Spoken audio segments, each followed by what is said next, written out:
That night, when I took the wallet my husband had forgotten at home to the airport, I thought I was just doing my duty as an attentive wife. Upon arriving at the terminal, right at midnight, the driver of the rideshare I had ordered suddenly locked all the doors. With a tense voice, he said, "Do not get out here, please. Trust me." I froze and asked, "Why, sir?" He was pale with fear and only muttered, "You will understand in 5 minutes." I remained silent, trying to take deep breaths and obeying his words, never imagining that exactly 5 minutes later, 3 police cruisers would surround us completely. I never would have thought that night would end up changing my entire life. Before we start with the story, I'm going to ask you for something very quick. Hit the like button on this video, subscribe to the channel, and tell me in the comments which city you are watching from. This way we can keep growing and bring you even more intense stories. The wall clock in the living room marked 12:15 at night. A cold, almost hostile silence reigned in the enormous house. Zaire had just finished tidying up the desk of her husband, Draymond, which had been left a disaster from the preparations for a supposedly improvised work trip. Draymond had said his goodbyes in a rush just an hour ago, claiming an urgent problem had arisen with the opening of a new branch of the company up north, and that he had to catch the first flight out in the early morning. Zaire, a devoted wife who rarely questioned anything, had only helped prepare his clothes and things without asking too many questions, because she trusted him blindly. During 3 years of marriage, Draymond had been the perfect husband to her. Hard-working, kind, and always sweet in his demeanor, he seemed like someone incapable of hurting her. When Zaire was about to turn off the office light, something black caught her attention under a pile of folders on the corner of the desk. She felt her heart drop when she recognized the object. It was Draymond's leather wallet. She picked it up immediately and checked inside. His ID, his main credit card, his debit card, and a thick wad of bills were all there. Zaire got nervous instantly. How was it possible that Draymond had left for the airport without his wallet? Without ID, he wouldn't be able to board the plane. Without cards or cash, he would have trouble during the trip. Immediately, images of him lost in the terminal, angry or even stranded because of that clumsiness, began to drill into her mind. Zaire ran to the bedroom to find her phone and called Draymond several times. The ringtone sounded over and over, but nobody answered. She thought perhaps he was in the car on the way to the airport, that he had his mobile on silent, or was talking to someone. That only increased her anxiety. She looked at the wall clock again. It was 12:20. Draymond's flight was scheduled for 2 in the morning. There was still time if she left immediately. They lived about 45 minutes from the airport if the traffic was clear. Zaire didn't drive at night because she suffered from glare blindness from oncoming headlights. And besides, the family chauffeur had gone home at sunset. Without thinking twice, she decided to order a rideshare through an app. With trembling fingers, she opened the app on her mobile. She had to take that wallet to him at all costs. She didn't want Draymond to get into trouble for something she could fix. After a few minutes of searching, the app indicated that a driver had accepted the trip. The name that appeared on the screen was Booker. The car was a black sedan, and it was very close to their gated community. He would arrive in about 5 minutes. Zaire quickly put on her hijab. She buttoned up a thick coat to protect herself from the freezing night air and clutched Draymond's wallet with such force that she seemed to be holding on to her own life. 5 minutes later, a black sedan pulled up in front of the gate. Zaire went out, locked up, and walked down to the street. She opened the back door of the car and settled into the seat. The air conditioning hit her face with an artificial cold that contrasted with the silence of the night. In the front seat sat a middle-aged black man with hair already graying at the temples. He looked at Zaire for barely a second through the rearview mirror. He had a sharp gaze, but an expressionless face. Zaire greeted him politely. She apologized for requesting a ride so late and explained that she had to go to the domestic departures terminal at the airport. Mr. Booker only nodded his head without turning around and started the car slowly, leaving the zone of luxury homes behind. A strange silence reigned inside the car. The radio wasn't playing, there was no light jazz, nor that small effort at conversation that many drivers make to break the ice. Only the sound of the engine and the friction of the tires on the asphalt could be heard. The sedan advanced along the almost empty highway, while the streetlights bathed the interior of the vehicle in a dim orange light. Zaire kept looking at her phone screen, hoping Draymond would return the call, but the screen remained black. She sent him a quick text to let him know she was on her way to the airport to bring him his wallet, but the message remained on delivered without a read receipt. She thought maybe his battery had died or that coverage was bad on the route to the airport. She tried to calm herself down, leaned her back against the seat, and tried to regulate her breathing. However, there was something in Booker's behavior that was starting to unsettle her. Zaire noticed that the driver was looking in the rearview mirror too frequently, checking both her movements and what was happening behind the car. Every few minutes, his eyes met hers in the reflection.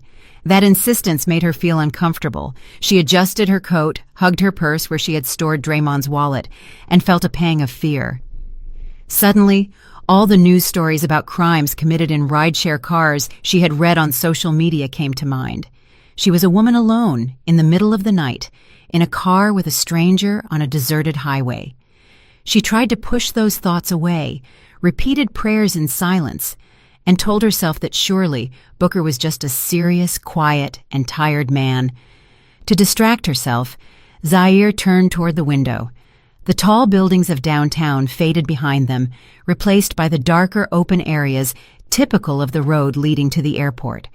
The car's speed was steady, neither too fast nor too slow. Booker drove with an almost exaggerated prudence, changing lanes over and over as if avoiding other vehicles, even though there was barely any traffic. An hour later, the intense lights of the airport began to glow in the distance. Zaire exhaled, relieved. She checked her phone. It was 1 o'clock exactly. There was still an hour left before Draymond's flight took off. She was convinced he would be at the check-in area, nervously looking for his wallet. She imagined his face of relief upon seeing her arrive with it, and smiled, feeling proud to be such an attentive wife. The car entered the airport zone. Booker seemed to be heading toward the usual departures area, where the lighting was bright, and there were always people coming and going. However, instead of stopping in front of the main lobby, he kept moving slowly until the very end of the passenger drop-off zone. That end was almost in darkness, with several streetlights burnt out, and it was much more solitary. Zaire frowned. She was about to ask the driver to stop at the central entrance, but her words froze when she saw Booker's expression in the mirror. The man's face was tense, beaded with cold sweat, as if he were holding his breath. The car stopped next to a large concrete column that separated the public zone from the VIP parking area. There was nobody outside, no sky caps, no other passengers, no visible security guards, only the darkness and the cutting wind of the early morning. Zaire felt goosebumps rise on her skin. Her instincts screamed that something was not right. She wanted to open the door as soon as the vehicle came to a full stop to run toward the illuminated interior of the terminal and find Draymond. She placed her hand on the handle and pulled, but the door didn't budge. She tried again with more force. Nothing. She tried to open the other side. The same. The doors were locked from the central control next to the driver's seat. A scorching panic invaded her chest. She began to gasp. She banged on the window to get the attention of anyone passing by, but the place remained deserted. Between sobs, she shouted at Booker, asking why he had locked the doors, demanding that he open them immediately. He didn't move. He gripped the steering wheel with such force that his knuckles had turned white. He didn't turn to look at her at any moment. His eyes were fixed on the dark sidewalk to the side of the car, as if he expected something terrible to emerge from there. Zaire broke down in pleas. She offered him money, jewelry, her purse, Draymond's wallet, anything as long as he let her go. It was then that Booker spoke with a deep voice, very serious and different from the beginning. "You are not getting out here, Zaire. I forbid it. Please believe me," he said, without taking his eyes off the exterior. Those words, instead of calming her, drove the terror even deeper. How could she trust a man who had her locked in a car in the middle of the night in front of an almost deserted airport? She broke down crying inconsolably and asked between sobs why he was doing this to her. Booker turned just a little. His features reflected genuine panic, but a steely determination shone in his eyes. He assured her that in 5 minutes she would understand everything, and that until then, her life depended on her not disobeying. Zaire's body began to tremble uncontrollably. She curled up in the back seat, hugging her purse, unable to decide if she should keep screaming or stay still to not provoke something worse.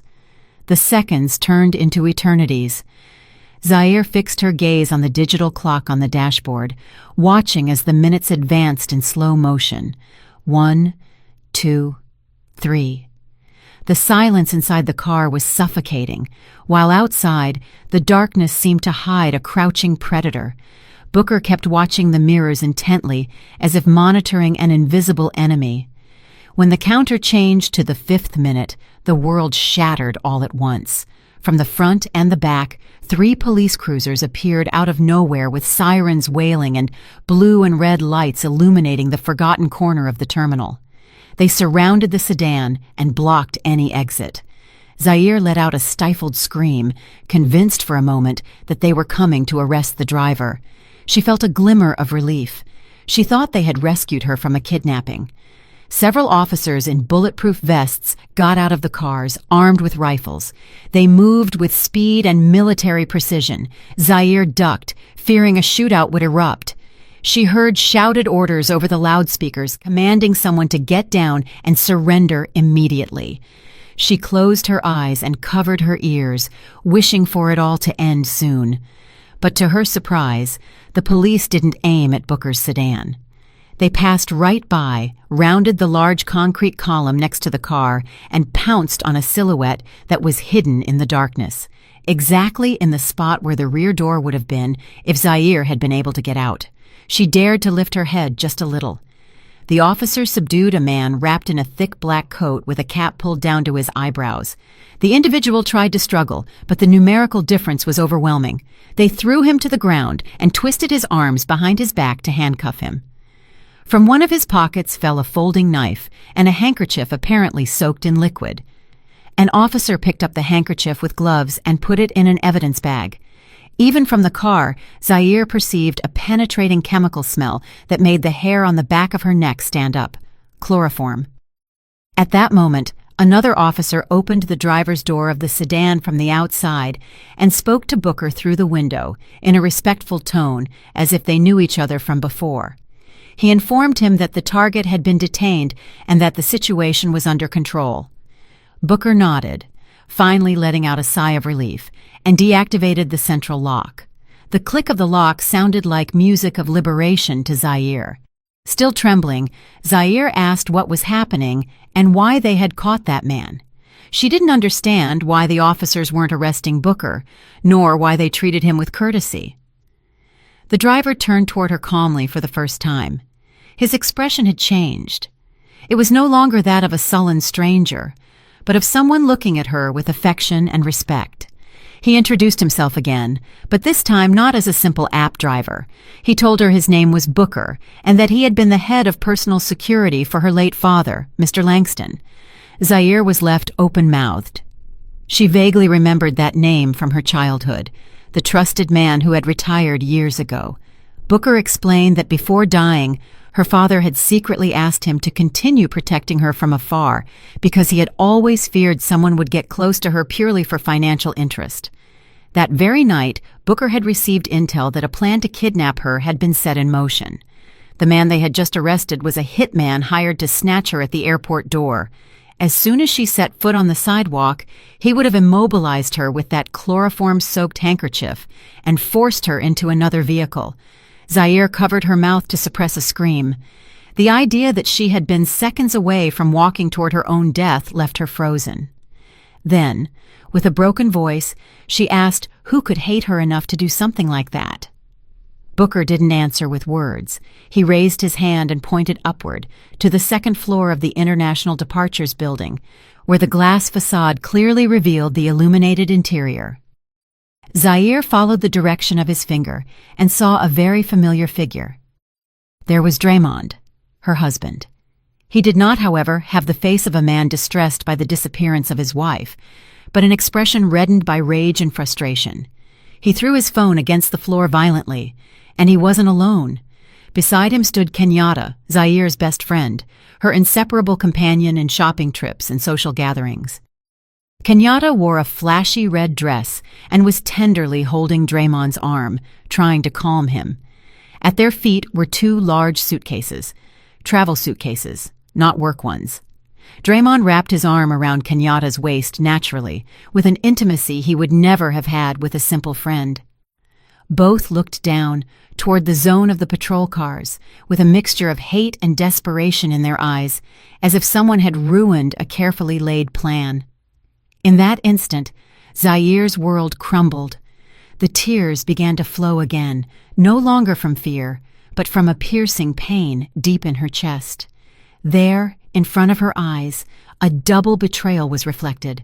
The man she loved and the friend she trusted had conspired together to eliminate her.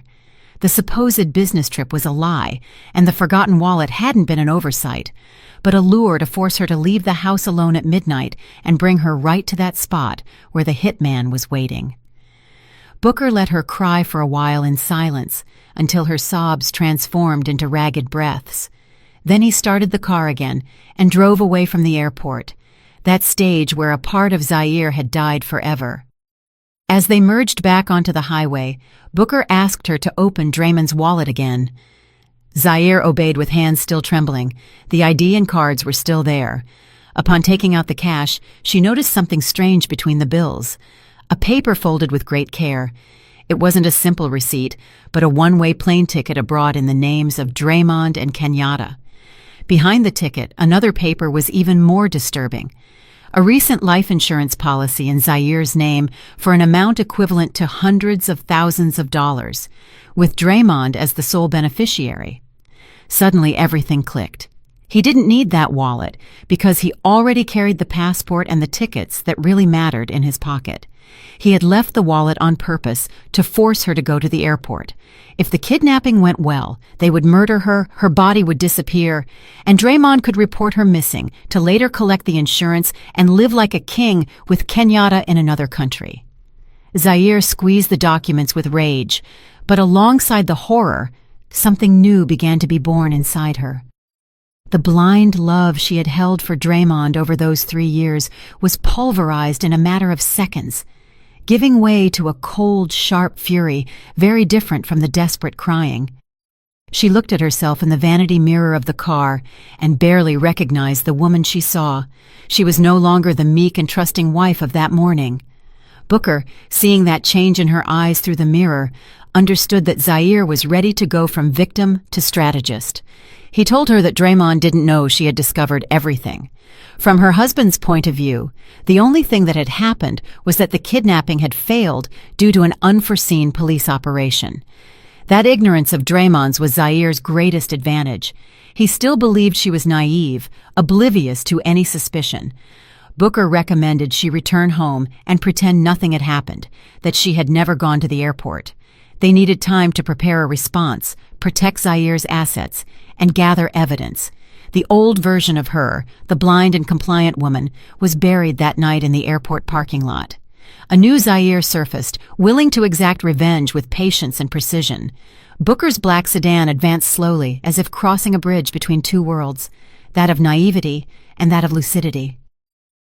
Inside the car, the silence returned, but it was no longer the discomfort of before, but a dense calm charged with pain and determination. Zaire kept hugging her purse as if it were a life vest in the middle of the storm that had devastated her life in less than an hour. Her tears had dried, leaving a rough sting on her skin. She watched the highway illuminated by a sad yellow light, while her mind went over everything she had seen and heard again and again. Booker, with a serene and fatherly voice, considered it was the moment to give her context. He confessed that he had been observing Draymond's movements with concern for 6 months. Through old contacts in the police and private security, he had found out that a well-known young businessman had gotten into debt with illegal online gambling for a huge sum, exceeding $200,000. That businessman was Draymond, At first, Booker didn't want to believe it, but the evidence piled up. There were reports about pawning small properties, discreetly, without notifying Zaire. Draymond's behavior had become more hermetic, more nervous. Zaire remembered with a knot in her throat all the times he had complained about blocked projects or delinquent clients to justify needing to sign urgent documents with her and withdraw money from the joint account.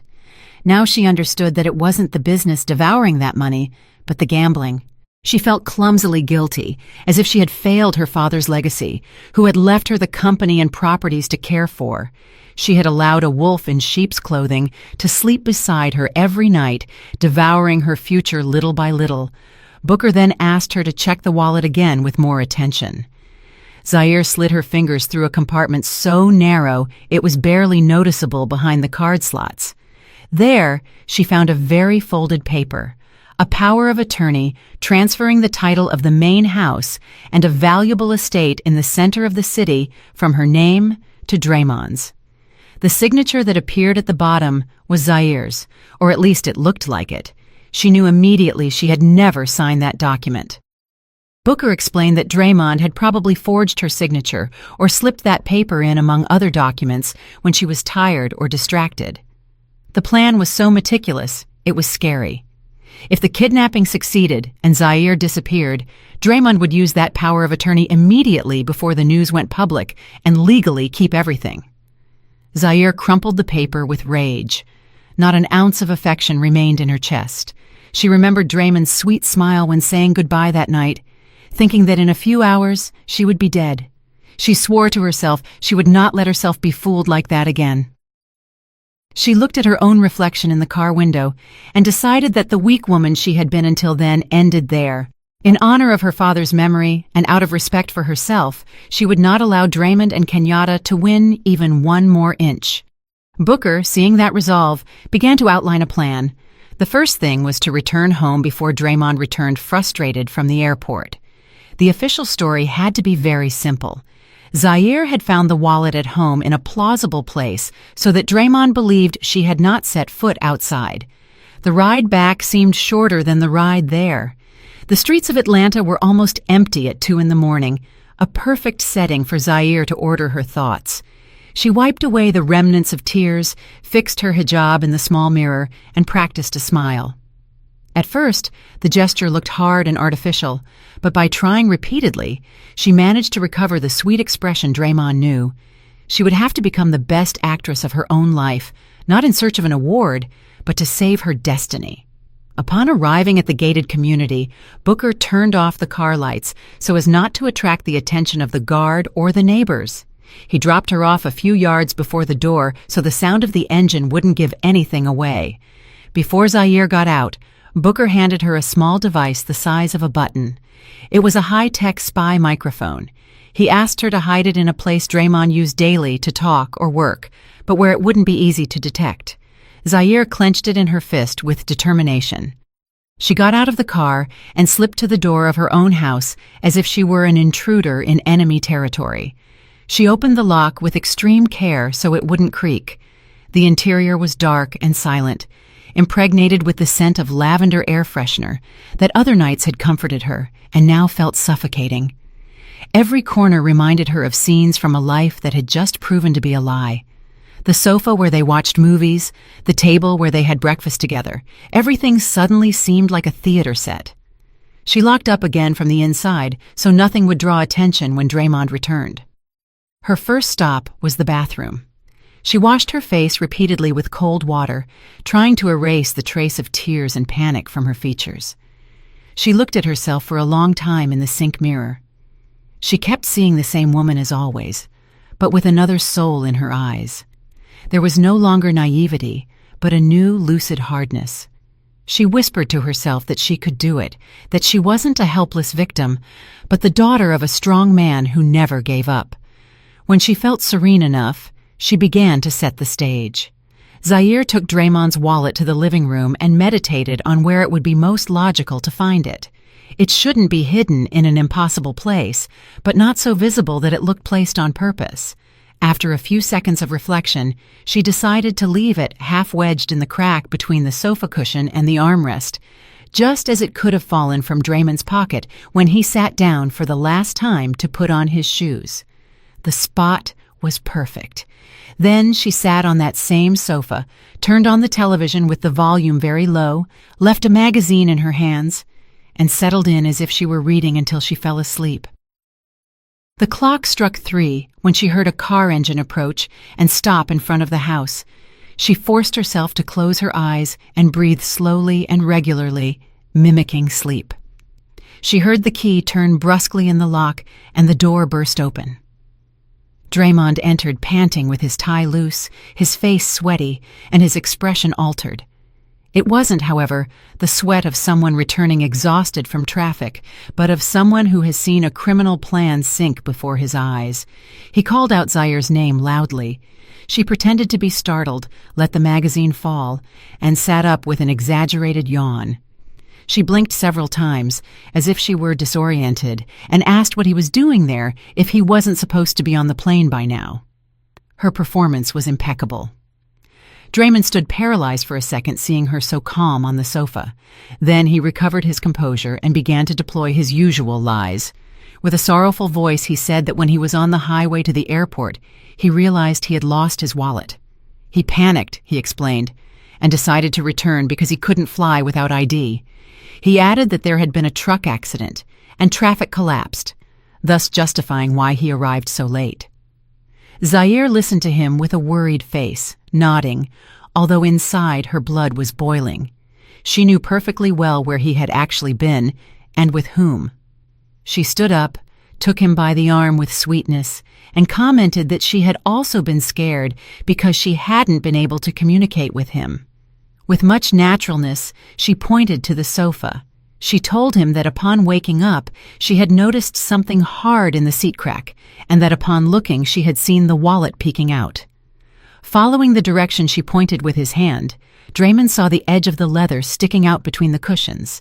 His features changed immediately, first immense relief, then bewilderment.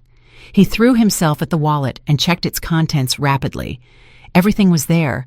What he didn't know was that Zaire had already photographed the ticket and the policy in Booker's car to preserve evidence.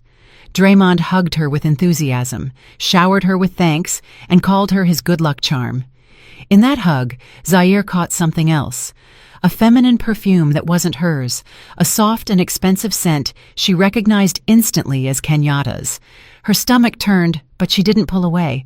She whispered for him to go take a hot shower and rest, because undoubtedly the traffic jam would have been exhausting. Draymond accepted the advice and went up the stairs toward the master bedroom. As soon as he disappeared from her sight, Zaire remembered the small microphone she was still squeezing in her hand. It was the perfect moment. Pretending she was going to prepare a clean towel, she went up after him. She heard the water running in the bathroom. There was no time to lose. Draymond's suit was thrown on the bed, but Zaire had a more practical thought. The suit could change every day. They needed an object that went with him always. Her eyes stopped on the leather briefcase he adored, a gift from her for his birthday that he never left behind.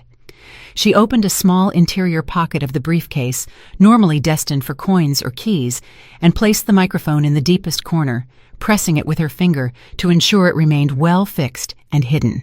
She closed the zipper just as the bathroom door opened. Draymond came out with only a towel around his waist.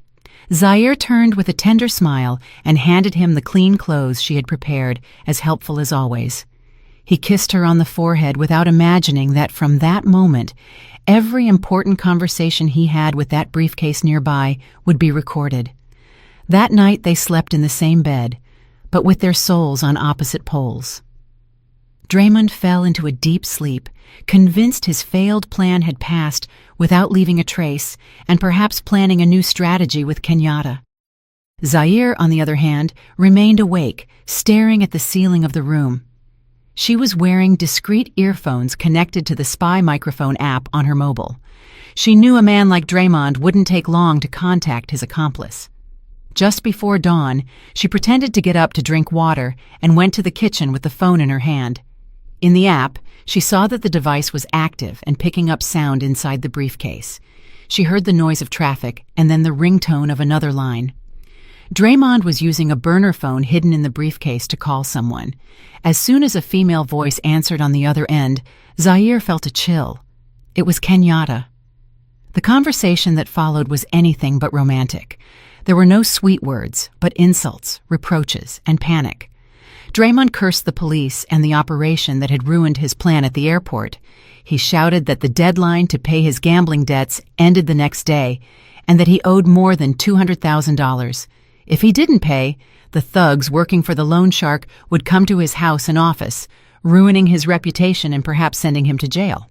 Kenyatta, as nervous as he was, but more calculating, reminded him of the alternative plan, the old warehouse inherited from Zaire's father, where they believed gold bars and deeds to land not yet titled were kept. The problem was the same as always. Only Zaire knew the code to the safe that, according to rumors, was there. Kenyatta insisted that Draymond must get the combination in any way, deceiving, pressuring, or taking advantage of some weakness. He accepted the idea and said that this very afternoon he would go home loaded with gifts to soften her up. Hearing all that was the final push Zaire needed. She hung up and, without wasting time, called Booker. Half an hour later, the black sedan was in front of her door again. Zaire got into the car with a backpack in which she carried important documents she had taken from a small safe in her bedroom. She was pale, but her eyes burned with a mixture of pain and firmness. She told Booker every detail of the call. He listened in silence and then told her the first step was to protect her money and assets before Draymond made any desperate move. Together, they headed to the bank and her father's trusted attorney. At the bank, Zaire transferred most of the money from the joint account to a new account in her name and blocked the additional cards Draymond used, claiming the wallet had been lost and she needed to cancel them for security. At the attorney's office, she signed an asset protection document that would make it enormously difficult for any attempt to dispose of her properties without her presence. Booker stood by her side, acting like a surrogate father, accompanying her in every procedure. By noon, Zaire felt a little stronger. She had just closed at least one of the main avenues by which Draymond sustained himself financially. That same afternoon, Draymond made good on his threat. He arrived home early with a huge bouquet of red roses and a small pharmacy package. Zaire received him with a surprisingly convincing smile, appearing flattered by the gesture.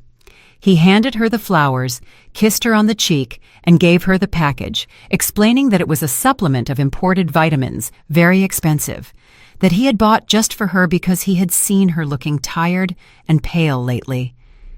"I worry about your health," he said with his best attentive husband voice. Zaire held the bottle in her hands, feeling a tingle of alarm. When Draymond went to the bathroom to freshen up, she opened it with caution.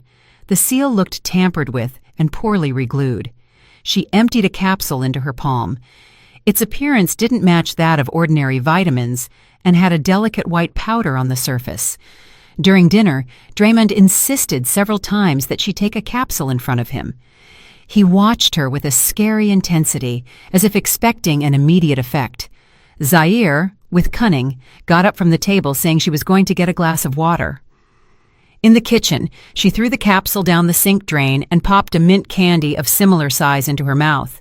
She returned to the table, placed it on her tongue, and swallowed it in front of Draymond's eyes. He smiled satisfied, believing he had taken the first step to poisoning her little by little. In the following days, Zaire kept getting rid of the contents of the bottle in the toilet, leaving only the empty container so it looked like she was taking it with discipline. The secret war had begun, and any slip-up could cost her life. 3 days after that poisoning attempt, Draymond was starting to unravel. He expected to see Zaire get sick, show signs of dizziness or weakness that would facilitate his plans, but what he saw was quite the opposite. She got up early, did stretches in the garden, cooked healthy meals, smiled, and sent him off with kind words. This made him even more nervous, while the gambling creditors kept harassing his phone with increasingly explicit threats. Zaire, seeing that the pressure on him was increasing, decided the moment had come to move to psychological counterattack.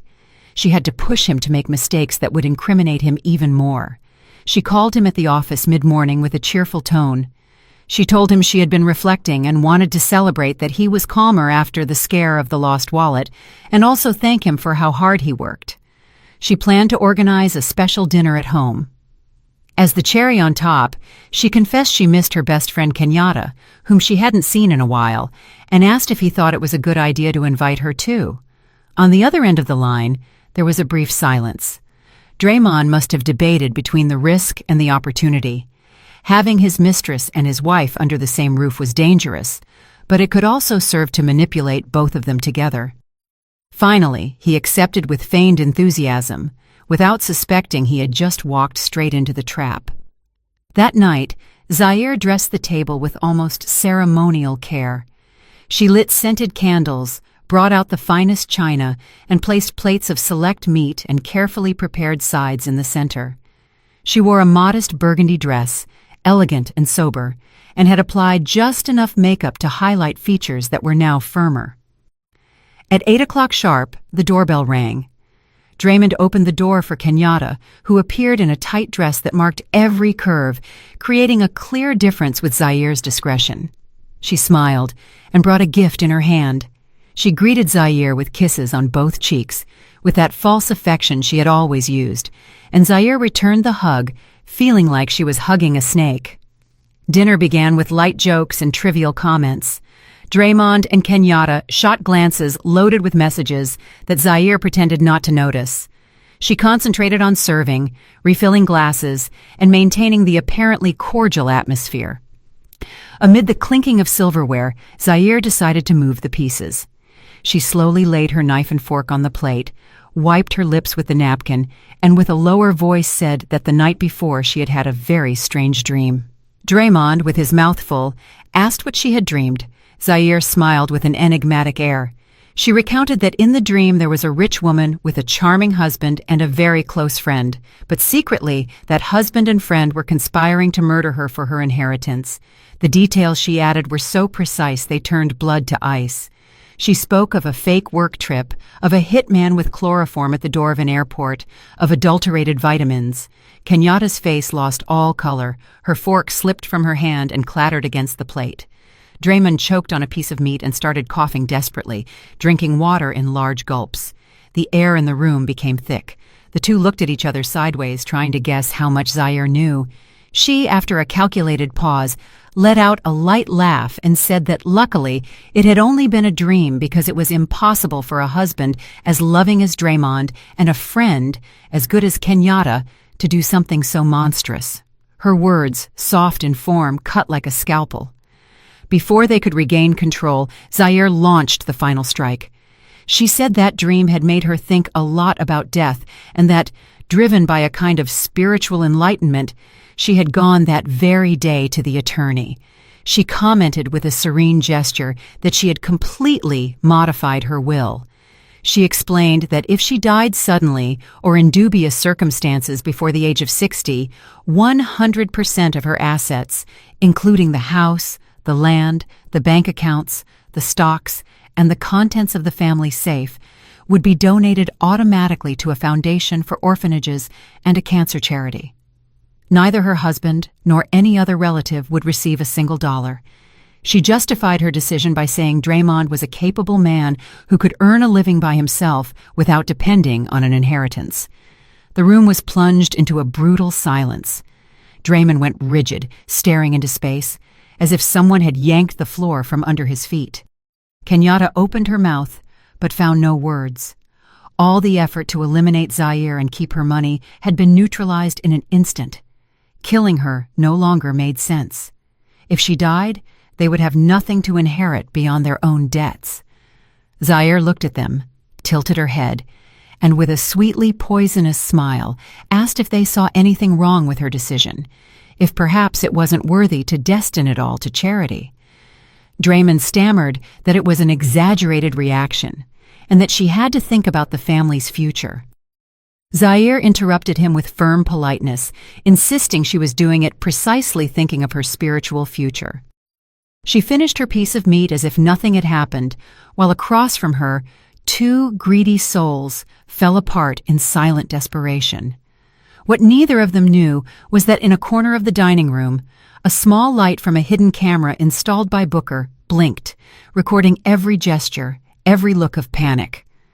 That dinner was the first piece of a dossier of evidence that would completely dismantle Draymond and Kenyatta's version in court. That same night, unable to sleep, Draymond and Kenyatta took refuge in the small apartment she had in another part of the city, their secret hideout, which had now become a panic shelter. Draymond's phone wouldn't stop vibrating with calls and messages from foreign numbers loaded with threats and nasty photos. The bookies weren't going to wait any longer. Draymond paced from one side to the other, disheveled, haggard, increasingly on the verge of collapse. He knew that with the new will, killing Zaire would be useless. Getting the inheritance the fast way was ruled out. Kenyatta, smoking nervously on the sofa, blamed him for everything. She threw the responsibility on him for not having controlled his wife and for having allowed her to change the will. They argued, shouting with increasingly cruel insults. However, the more the clock advanced, the clearer they saw they needed money immediately. If they couldn't eliminate Zaire, they only had the option to break her. Draymond decided to give a new twist to the violence. He would plot a domestic kidnapping.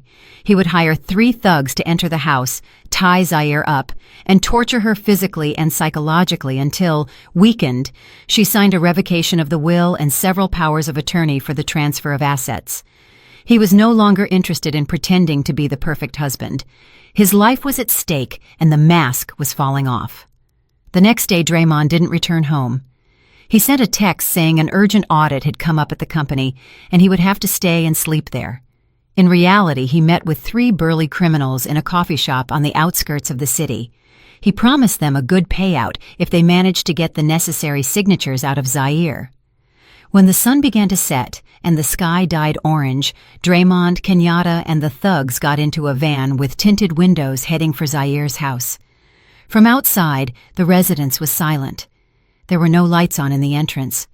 Something strange, because Zaire usually turned on the porch light before dusk. Her car was still in the garage, which meant in theory she was inside. Draymond opened the gate with a spare key and walked with his heart racing. He signaled the thugs to get ready. He put the key in the lock of the main door and turned it carefully. The door opened without resistance. They entered like a wave onto the ground floor, prepared to subdue whoever they found. The thugs checked the living room, the kitchen, and the guest rooms. Draymond and Kenyatta ran up to the master bedroom, where Zaire usually rested when she was home. Draymond kicked the door open and shouted her name with a threatening tone. The room was empty, the bed impeccably made, the closet intact. He started checking the bathroom, the study, every corner of the upper floor. Nothing. The house seemed abandoned. Terrified by the possibility that Zaire had managed to escape, Draymond went back down to the living room. The thugs confirmed there was nobody in the entire house. In a fit of rage, he kicked a glass coffee table, breaking a vase to pieces. Then, a soft sound broke the silence. A laptop turned on, sitting on the center table, had emitted a notification, and the screen lit up suddenly. Draymond, Kenyatta, and the thugs approached with suspicion. On the screen, an incoming video call began to play automatically. Zaire's face appeared with clarity. She was sitting in an unknown room wearing a black hijab and a serene, almost cold expression. Draymond leaned toward the screen and shouted, demanding to know where she was and ordering her to come home. Zaire didn't flinch. She greeted Draymond, Kenyatta, and without hesitating greeted the guests they had brought too, demonstrating she knew perfectly well he wasn't alone. Then she pointed with her finger to a small mark in the corner of the screen, the live stream icon, and a viewer counter that wouldn't stop rising. She explained to them that hidden cameras placed throughout the house were broadcasting in real time to a private server accessed by her lawyer and certain police contacts. If she pressed a button on her mobile, all the content and the location would be sent immediately to the authorities. Draymond went pale. Zaire hadn't alerted the police yet. She was giving them one last chance to listen to her. Calmly, she told them she knew they had come for her money, and she knew Draymond was being hounded for his gambling debts. She acknowledged she was aware of the urgency, but added she didn't intend to help him in the way he wanted. Still, she assured she wasn't so cruel as to let them kill him for a default.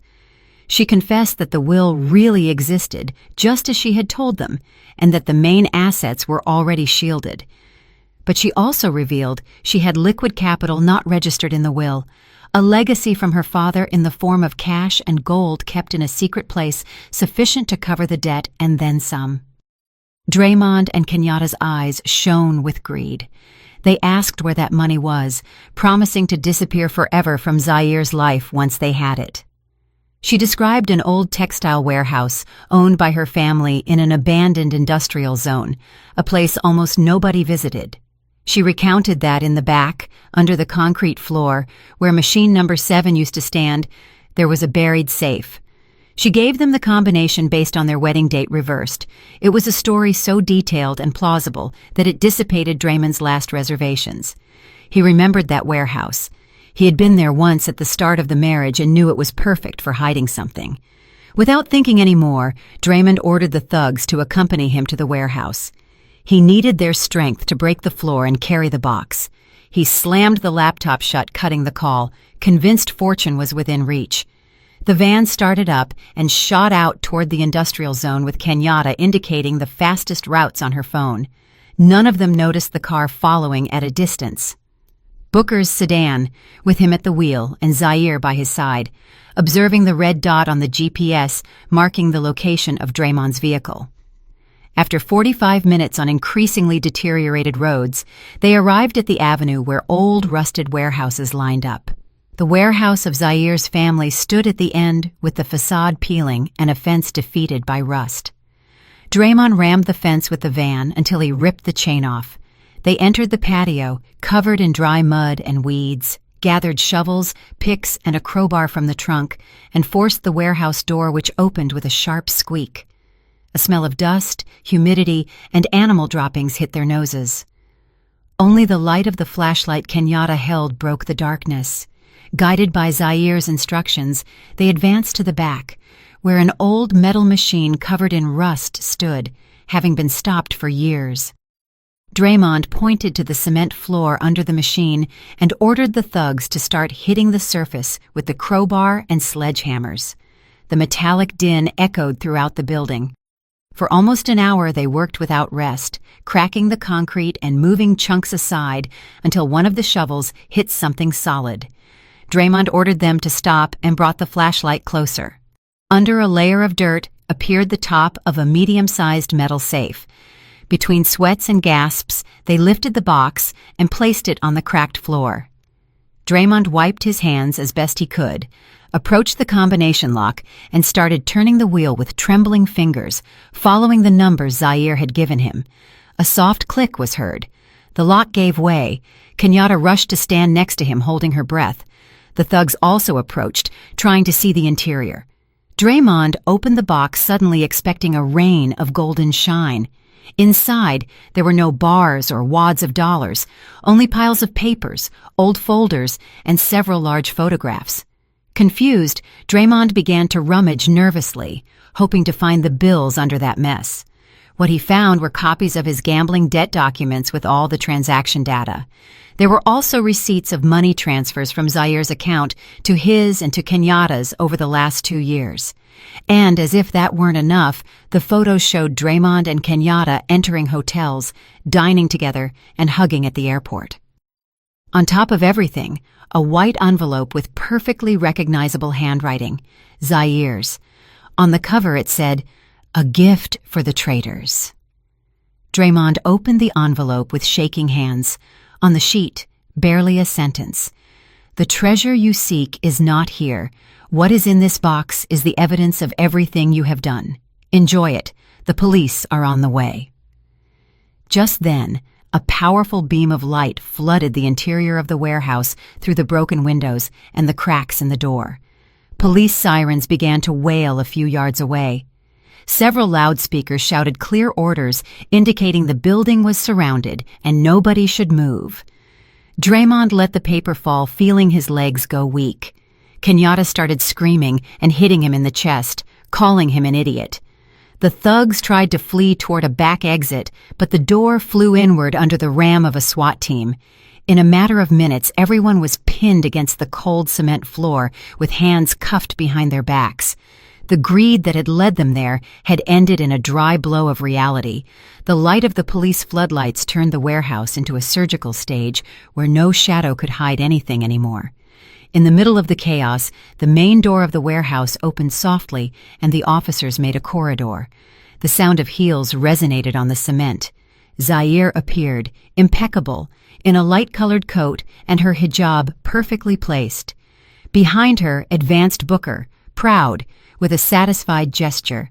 Draymond and Kenyatta on the floor looked up and saw her as if she were the very personification of destiny coming to settle accounts. There was no trace left of the submissive wife they knew. In front of them stood a woman who had regained control of her life. Draymond tried to crawl toward her crying, asking for forgiveness, saying it had been a mistake, that he was confused, that Kenyatta had manipulated him, that deep down he loved her. He knelt, tried to kiss the tips of her shoes.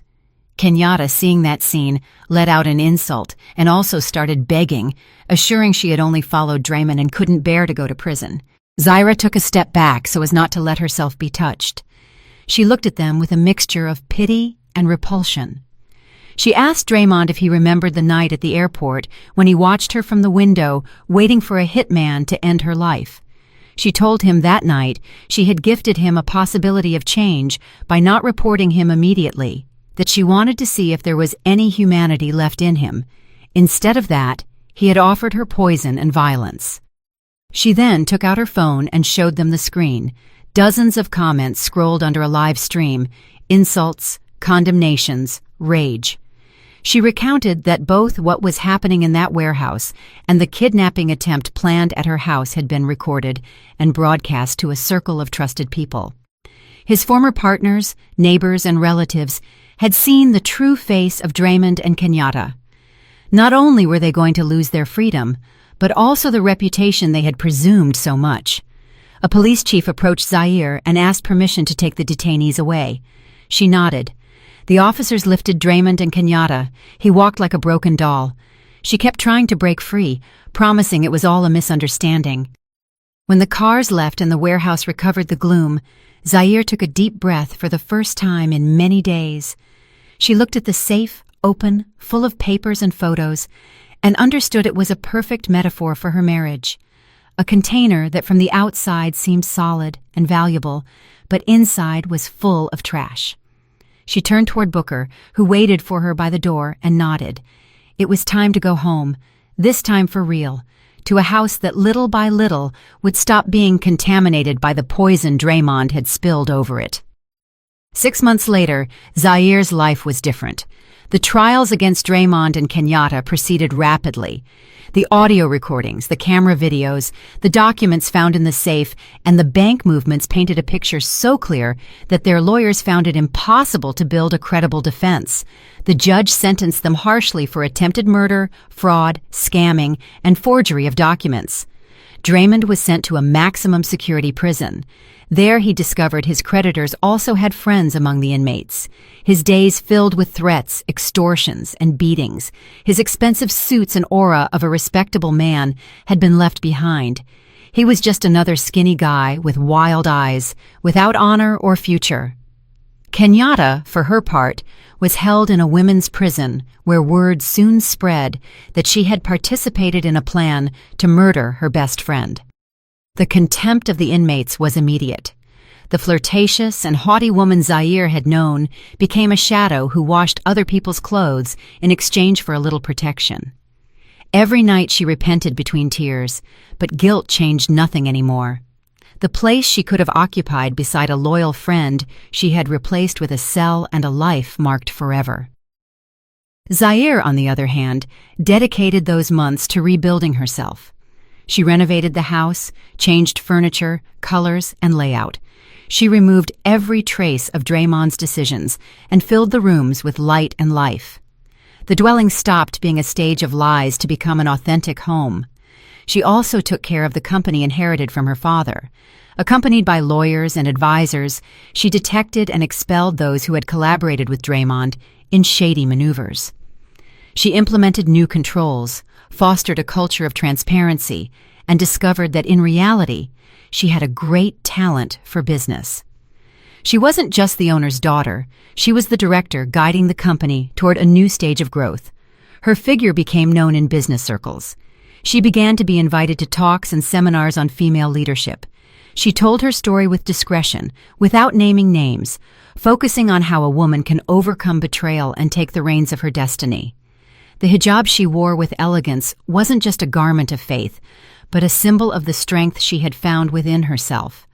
Her employees looked at her with genuine respect, not out of fear, but because they saw in her someone who had fallen to the bottom and had risen without renouncing her dignity. One bright morning, Zaire arrived at the same airport where her life had been about to end. This time, however, she went with a light heart and a small travel suitcase. She wore a comfortable and elegant outfit in soft tones, with sunglasses and a calm smile. Booker accompanied her to the VIP boarding area. He was no longer just her father's former security man. He was her right hand in the company, and above that, a member of the family Zaire had chosen. Stopping near the concrete column where months before they had wanted to kill her, Zaire looked at the spot sideways. The memory didn't hurt anymore. It only reminded her how far she had come. Booker asked her almost with fatherly pride if she was ready for the trip. Zaire nodded. She held in her hand the tickets for Umrah, the minor pilgrimage to Mecca, and a subsequent visit to Turkey, the trip she had always dreamed of taking as a couple, and that now she was going to enjoy alone from a conquered freedom. She thanked Booker for everything he had done for her, telling him that for her, he wasn't just a protector, but a true guardian angel sent by her father from memory. He got emotional with misty eyes. She then turned toward the international departures door, took a deep breath, and advanced. The flight screens announced her plane would leave on time. It was a detail that seemed almost symbolic to her. Her life, finally, was following the course she herself had chosen, and not the one another had tried to impose on her. While standing in line at immigration, Zaire allowed herself to close her eyes for a few seconds, silently giving thanks for having survived those 5 minutes in which a simple "don't get out of the car" saved her life. Draymond and Kenyatta were left behind like a dark chapter of a book that had already finished. What awaited her on the other side of the door was a future full of possibilities. When the agent stamped her passport and she crossed the checkpoint, she knew it was the definitive closure of that story. The night she was almost a victim had transformed into the starting point of the woman she was now. Zaire walked toward the boarding gate, pushing her suitcase with a firm step, ready to write the next chapters of her life with her own hand. Did you like the story, and which city are you listening from? Let's meet in the comments. If you liked the story, you can support me by sending a super thanks so I can keep bringing more stories like this. Thank you so much for your sweet support. I'm looking forward to your comments on the story. On the screen, you can see 2 new life stories that I highly recommend. There's so much more on my channel. Don't forget to subscribe. See you in the next life story. With love and respect.